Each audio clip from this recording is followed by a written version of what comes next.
Good morning, good morning, good morning. We're back again. Great to see all of you bright and early on a Sunday morning. Xander and I just finished our 2:30 a.m. walk.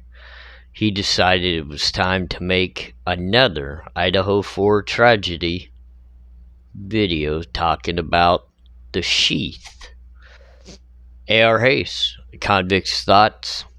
Let's dive in. We're going to do this a little bit differently. Everybody already knows about the touch DNA and the IgG geology fight over whether it's going to be admissible and whether they're going to turn over the evidence of how they actually conducted the whole genealogy testing to get to Koberger as the end result. We're going to leave all that alone. We're going to actually talk about something a little bit different. You gotta think about it from my perspective. I'm an ex-con. I committed crimes back in my day. Nothing to be proud of, nothing to shine on, but I can definitely open up a few minds by discussing some different aspects of what I see.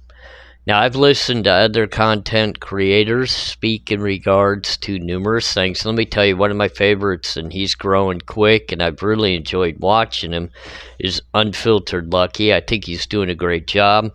Hopefully, I hear that he's working on getting set up to do some lives. I would love to put our minds together, him and I, and discuss a few things for all of you to maybe hear him and I working together on brainstorming a few things. So anybody that's a part of that channel, please let him know I send a lot of respect over to him. I think he's doing a great job. But let's jump in on some thoughts that I've been having. And I've thought about this Sheath for a very long time. How to get there? Why is it just miraculously laying in the bedroom of the victims?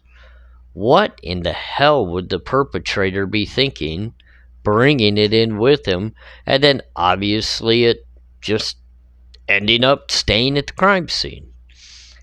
If we're all led to believe that he wore some sort of Dickies outfit to commit this crime, that means there's no belt loops, no way of hanging said sheath from the belt. So that means you got to have the sheath in one hand, the knife in the other. And I've done a demonstration in the past videos that I've done in regards to how easy that would be to fumble said sheath out of my empty hand while trying to use the knife and defend off or hold down said victims. We're not going to get into all the gravity of the stabbing and all the different violent effects of the crime again, but you have to literally think while all of this is going. Of course, his mind is going to be very construed in what he's doing, and of course, he's not going to be thinking about all the small details. So I think the best way that I could actually interject this to you and maybe make you realize just kind of how crazy some of this sounds. Let me put it to you as if I was the one breaking into a home. Now, obviously, I didn't break into the homes to take people's lives, thank goodness. But, I mean, I was in and out of various homes for different reasons. I did it in the middle of the night. I did it in the middle of the day. It didn't matter to me. I knew I could get in and out of a home and pretty much do it stealth-like, where people were either not going to see me, not going to hear me, or even know I was there until after the fact when they saw the end result of whatever I decided to do while I was within said home. Now, it wasn't just homes, ladies and gentlemen. I could get into any type of businesses, car garages, anything of that nature. So, of course, being able to do that, I was able to utilize that through my criminal career, and I got into a lot of places and did a lot of horrible things. I mean, it's horrible that I did those things, but it's a learning lesson, and it gave me some valuable experience. I feel as though I can speak upon these things with you. When I would be making my way into this home, if I was bringing said knife sheath in with me, it would be because I'd be protecting myself from the actual blade of the knife. Of course, I personally would not have done it just by carrying a knife in said sheath to where I would have to try to figure out how to hold on to said knife through the entire act. There's literally nowhere to put that unless maybe you set it down on the table when you walk in the door, or you set it in the entranceway that you enter in, thinking that that's most likely going to be your exit as well. The problem with all of that is all you're doing yourself in for is leaving it open for error, meaning that you may not be able to exit out the same way and pick up that said sheet that you set down. You may be hemmed up in a fight for your life. You may get walked in on, firearms ablazing. You got to make a quick exit out, and you're not going to have time to pick up said sheath on the way out. So, if that's the case, you want to make sure that you always have that sheath with you. That's hard to believe that you would carry that to a crime scene, though. I know I wouldn't, especially knowing if I was making an entrance to do something of this nature, crime-wise, I would never enter it with the sheath on the actual knife unless it was securely belted to me and I felt pretty confident I would be able to walk out of said crime scene with that sheath. Now, as all the melee happens, and obviously if I had it in my hand and everything was happening upstairs, I also would drop said sheath. I would be using my extra hand to not only protect myself from any type of punches or hits, but I'm also going to probably be using it to hold a victim down or constrain them or do something of the nature that is physically necessary to have that second hand. I would not be able to do that with the sheath in my hand. So I would say I would have dropped the sheath as well. Working my way through the crime scene, probably in the heat of passion and in the heat of actually committing the crime, I would not have thought during the struggle of everything, and maybe even hearing something happening downstairs below me, because not only do I have to worry about the noise I'm making, but I always have to be attentive to hearing what's going on around me.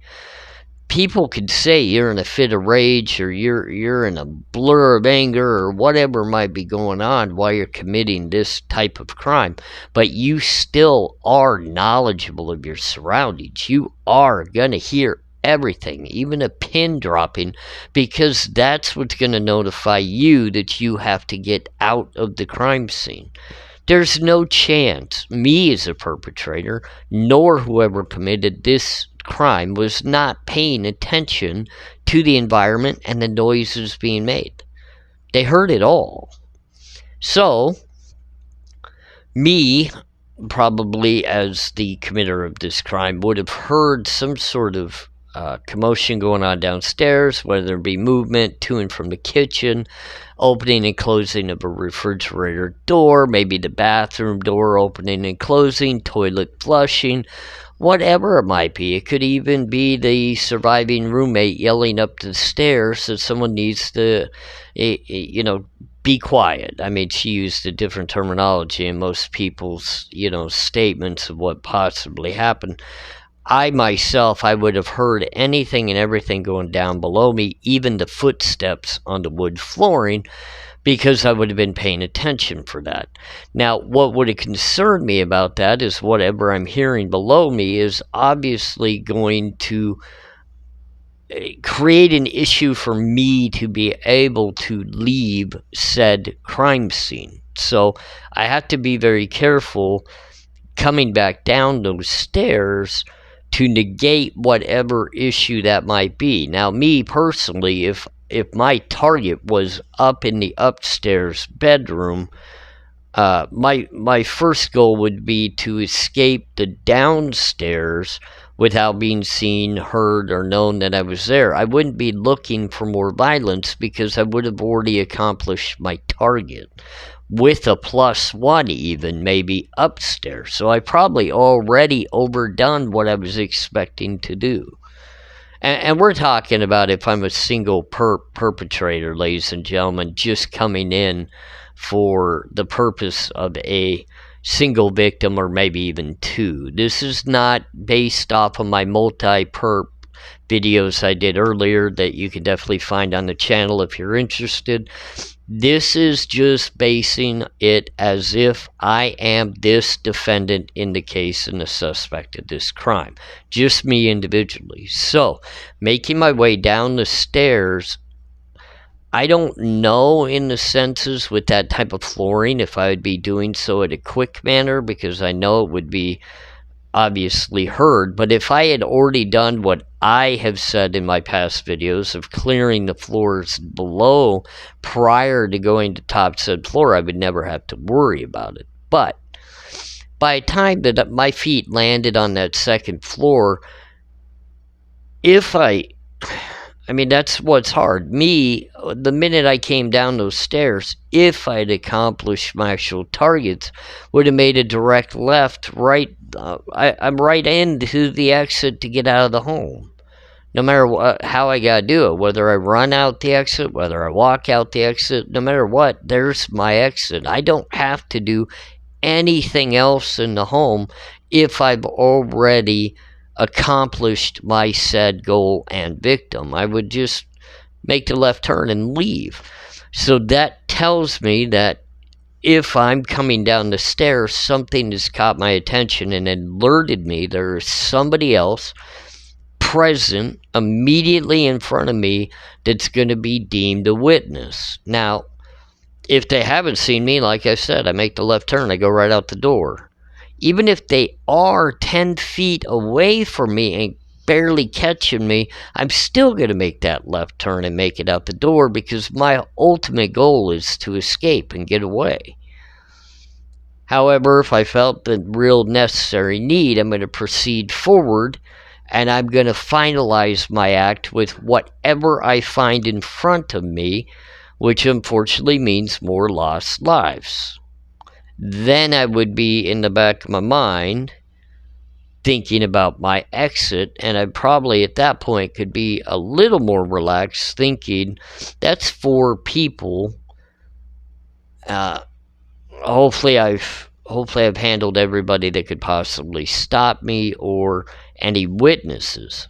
Now, of course, if he had been stalking the home, studying the home, like everybody is making the statements, I shouldn't say everybody, but those out there accusing and finding this defendant is guilty, they are using those cell phone pings to clarify that he's been watching not only the home, but most likely the victims.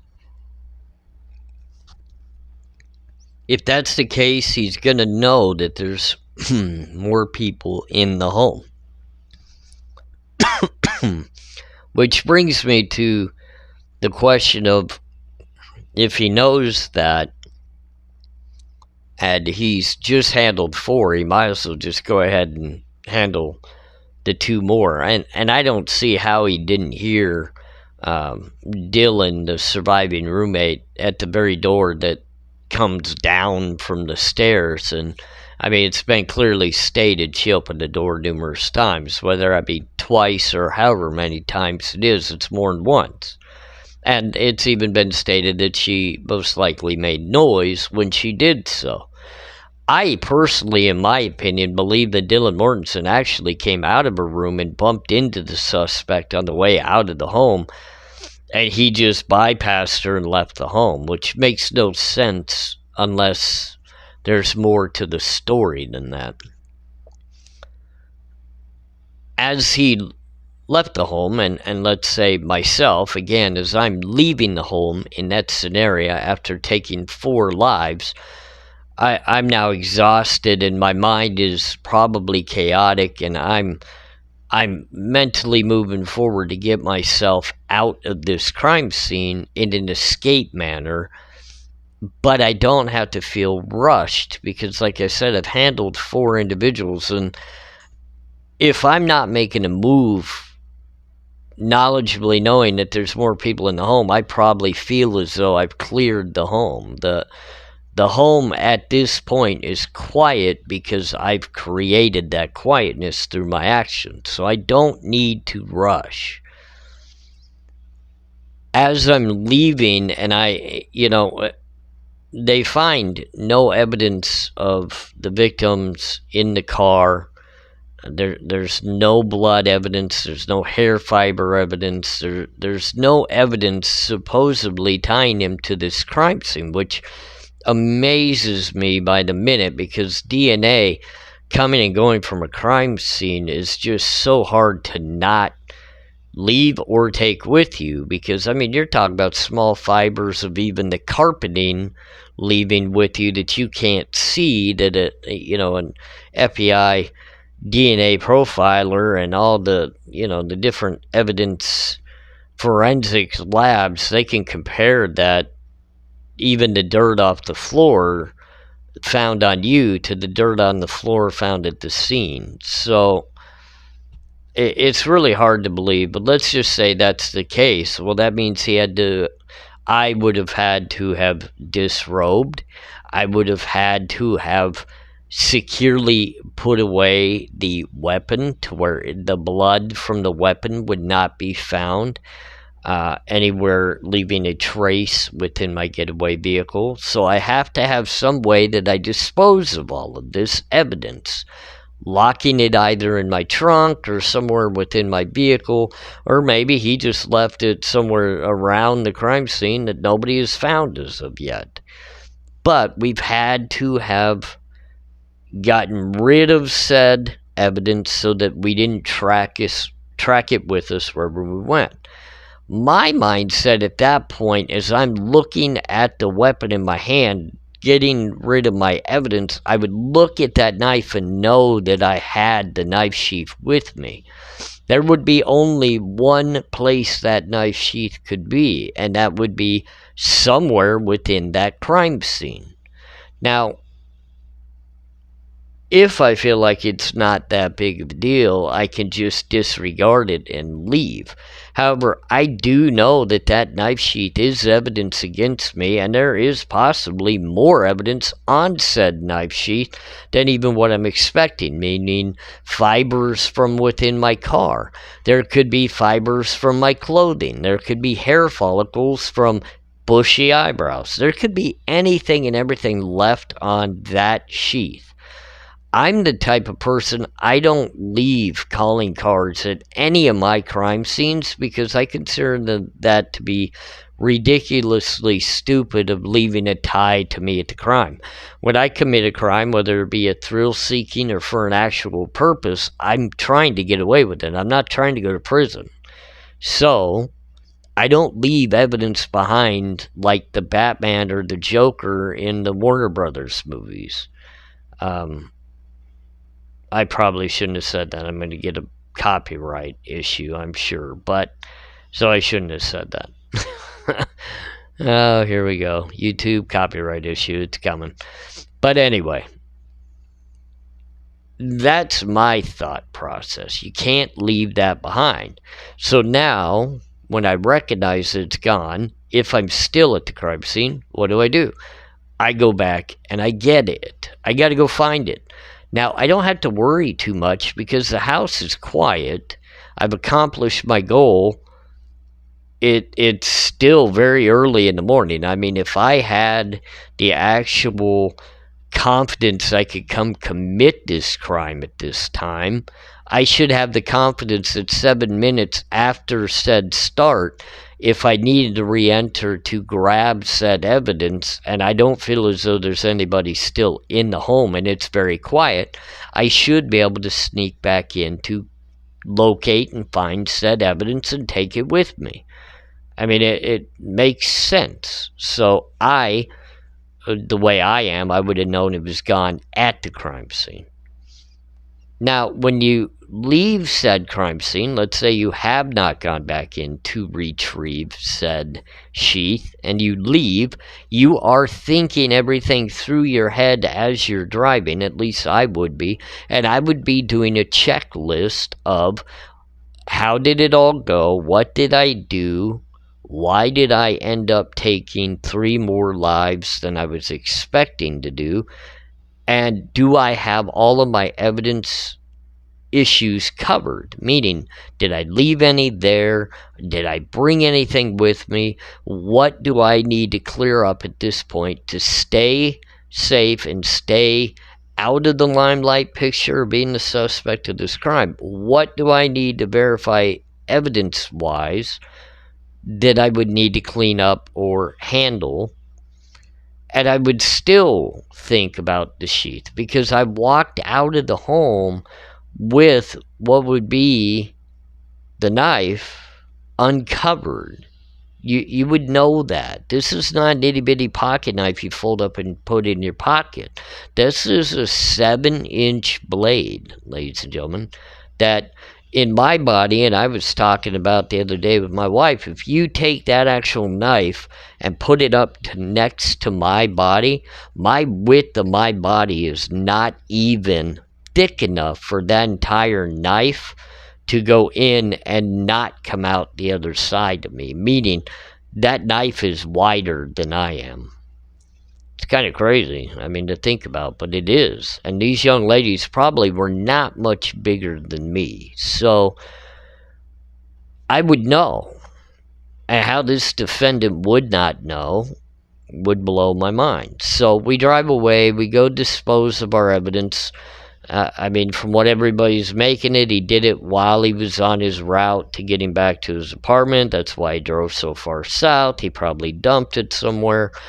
They've never even talked about going to do any type of search for weapon, which I think is crazy as well. How does law enforcement and FBI not go looking for said murder weapon and possible clothing worn to the crime scene? But maybe they thought they would find that in the car or in the apartment. I don't know.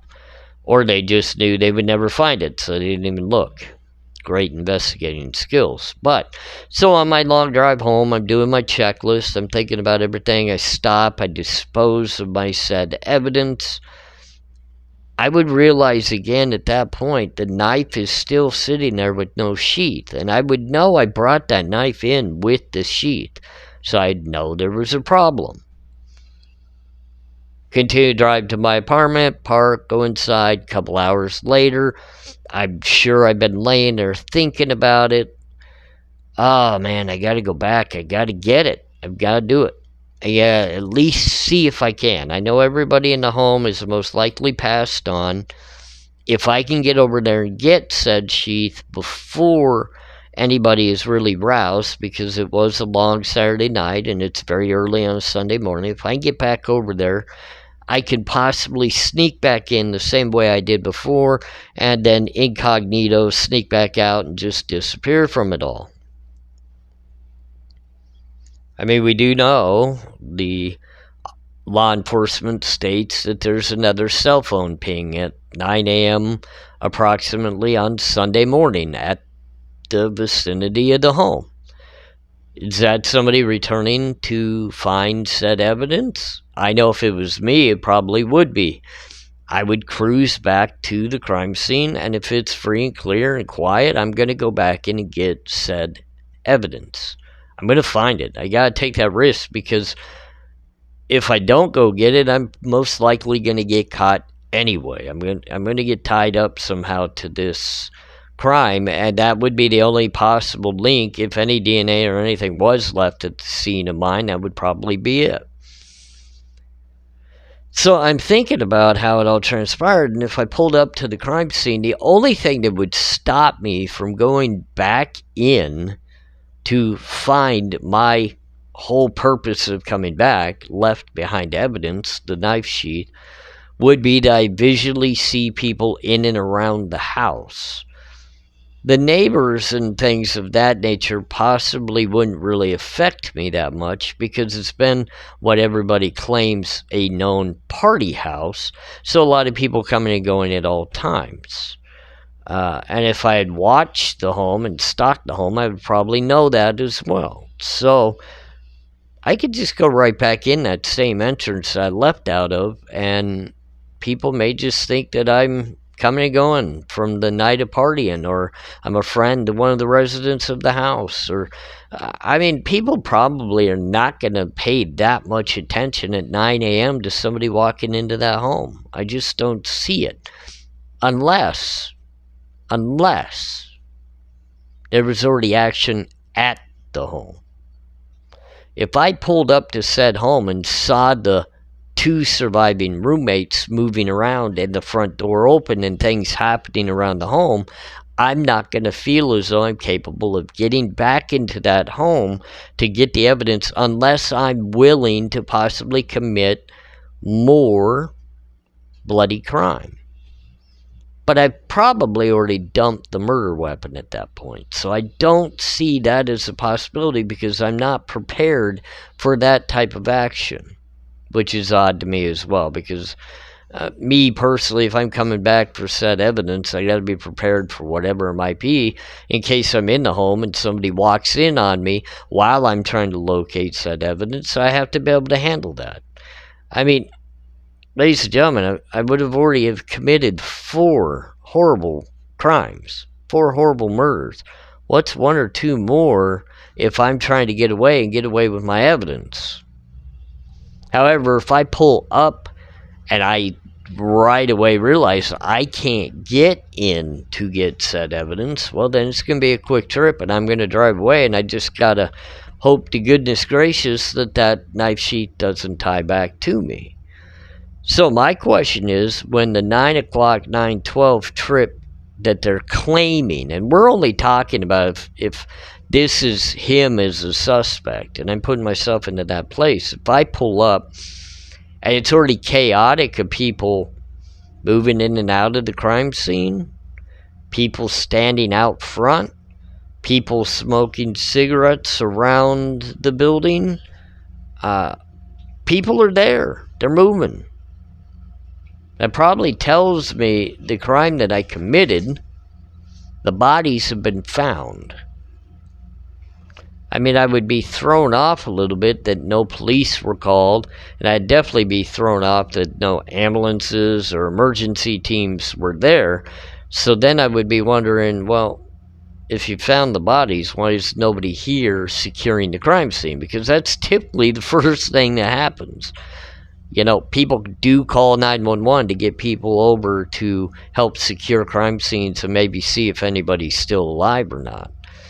Unless said roommates knew of something. I mean, an 8-hour gap, that's a long time, and I could have definitely had my knife sheath back. But something seems very off about that scenario, and I've really enjoyed other people's takes on how the crime would have gone down, and you know, all the errors that they see within the actual crime scene and the way that everything, you know, is being portrayed to us. And I'm gonna go back into the Idaho 4 because I've enjoyed so much watching other people's opinions and takes on it. I feel as though I probably should put one out there of my own of this is what I find wrong. This is what I see as odd about the crime scene. These are the things that have some meaning to me regarding how all of this possibly unfolded. I really have a problem with the fact, and I'm not even talking about whether the knife sheath has DNA or not on it. I'm not talking about whether the knife sheath is covered in blood, not covered in blood, where it was found in the room. None of that. My problem is the suspect. If it was me, and most likely a PhD level criminology student, would know they left that residence leaving evidence behind if they carried said knife in the sheath. And you're going to tell me you're going to return to the scene, and if it's quiet, you didn't just drive over there to see if the cops were there. That makes zero sense. You didn't drive over there to see if the bodies have been found. You drove over there to get your evidence that you've left behind. At least that's the intelligent thing to do. If anybody has any thoughts on that, please let me know. It's ARHayes, Convict's Thoughts. How the hell did I not go back and get the knife sheath? Have a great day.